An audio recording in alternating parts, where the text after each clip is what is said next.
Good afternoon. A while back I started considering some of the contradictions that people accuse the Bible of having, and if it has contradictions, how trustworthy is it? So I decided to investigate a number of them and brought out some books and resources, and I've got some of them posted. I'd like to keep it there at hand on my website. Anybody who has any contradictions, raise them up, give me an email, tell me if I haven't considered, and what do you think? I can do the research on it. I like to have confidence in God's Word, and the only way to get confidence in it is to study it for yourself. Contradictions, letter C.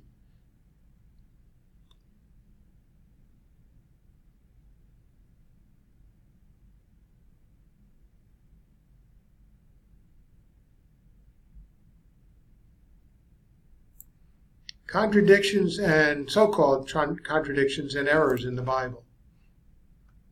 You've heard of some of these. Before the cock crows once or twice, depending upon the passage, did Peter deny the Lord 3 times.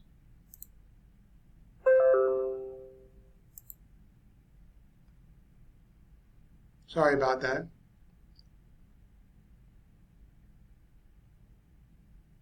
3 times. 3 times. You can check that out, read it through. That's the research that I've done on it. Point 2, the Genesis account seems to create light before the sun, the moon, and stars. How is that? Well, the answer is he did. Could he not create, in the new heavens and the new earth, could he not create daylight emanating from wherever he wishes to emanate it? Read this and you'll determine the Bible isn't contradictory on that, not questionable. The Bible indicates, some people nitpick on this one, that 6-legged insects scurry about on 4 legs.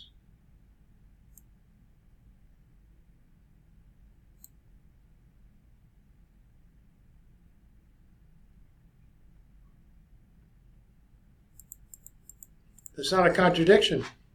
Entomology, a study of entomology will show you that that's not contradictory. Another point, does Genesis 2 conflict with Genesis 1? I hear this a lot, so there's 2 different authors. Well, actually not. 2 different scenarios. One is panoramic in the beginning, and the other pans in. Check this out. Genesis chapter 1. Read through it.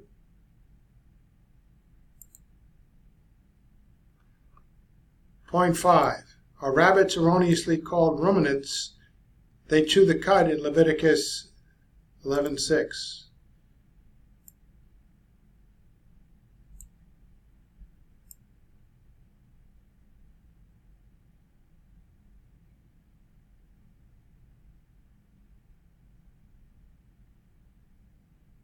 So there's an explanation here, a fellow by the name of Greg Hartman. You can read that. Jacob's scheme to multiply spotted sheep, does it contradict true science?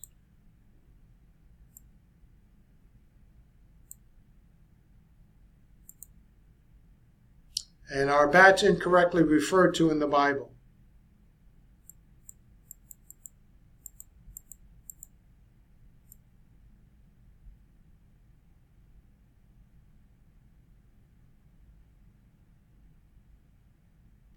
A couple of answers that this Mr. Hartman in his book provide, which are plausible.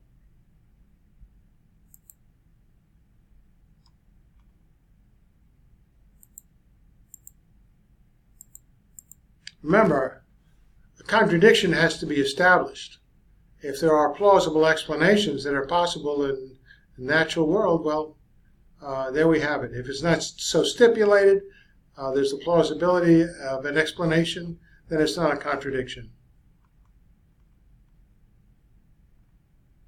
Did Matthew refer to the wrong prophet when he wrote, then what was spoken by Jeremiah the prophet was fulfilled.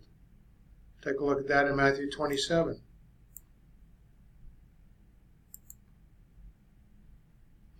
The miracle of the longest day is a questionable passage in Joshua chapter 10.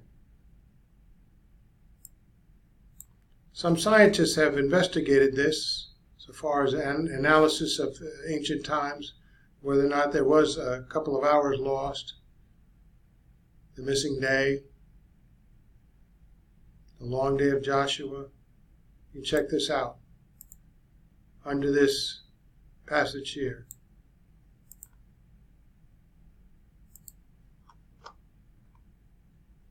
There are quite a few other contradictions. Matthew and Luke's genealogies. This takes careful understanding, and actually going to the Septuagint. Is Belshazzar a real historical figure in Daniel 5, or is that fictitious? Exodus chapter 9. Did all of the livestock of Egypt die twice in a short period of time? How is that possible? Check on it and read through. Plausibility.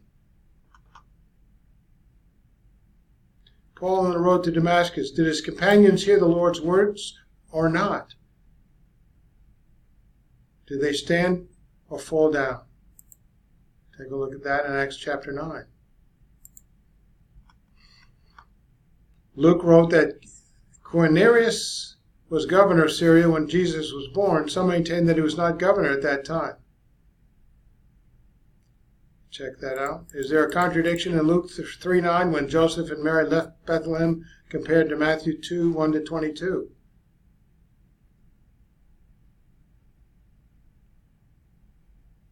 So we have quite a few. We have 47 and many more. And I have books on contradictions. Most of it has to do with logical investigation, plausibility. Sometimes a witness of an event was at a different time as another witness. And so they come up with not two different accounts, the same account at two different times. Things like that. Plausibility.